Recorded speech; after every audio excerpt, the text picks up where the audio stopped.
Welcome to Mystical Minds. I am your host, Jamie Gerard. Today I will be reading poetry and prose from Danny Martin Gerard, author of the Poetic Cues trilogy. His work can be found at dannygs.fortoday.com or Mystical Minds YouTube channel and podcast, co-owned with myself, Jamie Gerard.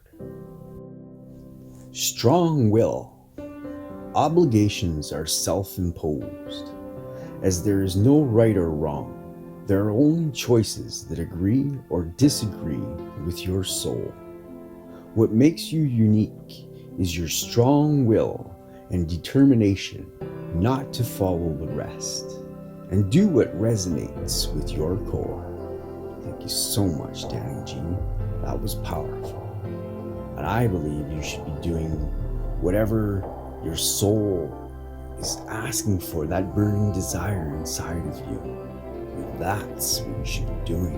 And follow that. Don't listen to anybody else, what they think of it. If it makes you very happy, it's from love, then it doesn't matter what anybody else thinks, I believe.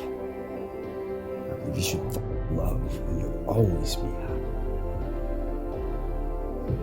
Do whatever it is that really deep down inside, burning, that you always think about, and if joy, just unbelievable joy from it, do that. Thank you so much for listening, and have a beautiful day.